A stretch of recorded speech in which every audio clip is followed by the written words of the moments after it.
आज का बाइबल का वचन यशाया का ग्रंथ अध्याय 35 वचन 1 से 10। और आज का सुसमाचार सन लूकास के अनुसार अध्याय 5 वचन 17 से 26। यशाया का ग्रंथ अध्याय 35 वचन 1 से 10। मरुस्थल और निर्जन प्रदेश आनंद मनाए, उजाड़ भूमि हर्षित होकर फले फूले। वह कुमिडिनी की तरह खिल उठे, वह उल्लास और आनंद के गीत गाए। उसे लेबनोन का गौरव दिया गया है, करमेल तथा शरोन की शोभा।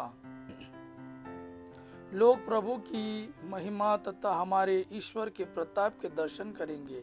थके मांदे हाथों को शक्ति दो, निर्बल पैरों को सुदृढ़ बना दो। घबराए हुए लोगों से कहो, धारस रखो, डरो मत। देखो, तुम्हारा ईश्वर आ रहा है, वह बदला चुकाने आता है, वह प्रतिशोध लेने आता है, वह स्वयं तुम्हें बचाने आ रहा है। तब अंधों की आंखें देखने और बहरों के कान सुनने लगेंगे। लंगड़ा हरिन की तरह छलांग भरेगा और गूंगे की जीभ आनंद का गीत गाएगी। मरुस्थल में जल की धाराएं फूट निकलेगी, रेतीले मैदानों में नदियां बह जाएगी। सूखी धरती झील बन जाएगी और प्यासी धरती में झरने निकलेंगे। जहाँ पहले सियारों की मांद थी, वहाँ सरकंडे और बेंत उपजेंगे।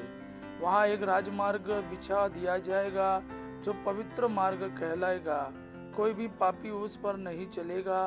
प्रभु स्वयं यह मार्ग तैयार करेगा। नास्तिक भूलकर भी उस पर पैर नहीं रखेंगे। वहाँ न तो कोई सिंह विचरेगा और न कोई हिंसक पशु मिलेगा। प्रभु की प्रजा उस पर चलेगी। प्रभु ने जिन्हें मुक्त कर दिया है वही उस पर लौटेंगे। वे गाते बजाते हुए सियोन लौटेंगे। उनके मुख पर अपार आनंद खिल उठेगा।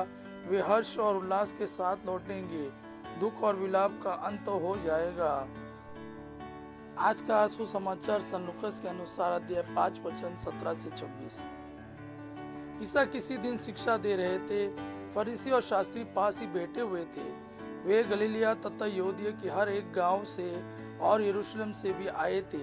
प्रभु के सामर्थ्य से प्रेरित होकर ईसा लोगों को चंगा करते थे। उसी समय कुछ लोग खाट पर पड़े हुए एक अर्धांग रोगी को ले आए। वे उसे अंदर ले जाकर ईसा के सामने रख देना चाहते थे। भीड़ के कारण अर्धांग रोगी को भीतर ले जाने का कोई उपाय न देखकर वे छत पर चढ़ गए और उन्होंने कपड़े हटाकर खाट के साथ अर्धांग रोगी को लोगों के बीच में ईसा के सामने उतार दिया। उनका विश्वास देखकर ईसा ने कहा, भाई, तुम्हारे पाप क्षमा हो गए हैं। इस पर शास्त्री और फरीसी सोचने लगे, इस निंदा करने वाला यह कौन है? ईश्वर के सिवा कौन पाप क्षमा कर सकता है? उनके ये विचार जानकर ईसा ने उनसे कहा, मन ही मन क्या सोच रहे हो? अधिक सहज क्या है, यह कहना तुम्हारे पाप क्षमा हो गए हैं, अथवा यह कहना उठो और चलो फिरो? परंतु इसलिए कि तुम लोग यह जान लो कि मानव पुत्र को पृथ्वी पर पाप क्षमा करने का अधिकार है। वह अर्धांग रोगी से बोले, मैं तुमसे कहता हूँ, उठो और अपनी खाट उठाकर घर जाओ। उसी क्षण वह सबके सामने उठ खड़ा हुआ और अपनी खाट उठाकर ईश्वर की स्तुति करते हुए अपने घर चला गया। सबके सब विस्मित होकर ईश्वर की स्तुति करते रहे। उन पर भय छा गया और वे कहते थे, आज हमने अद्भुत कार्य देखे हैं।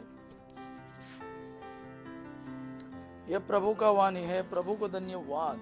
अब पिता की महिमा और पुत्र यीशु का प्रेम आप पर सदा सर्वदा बना रहे।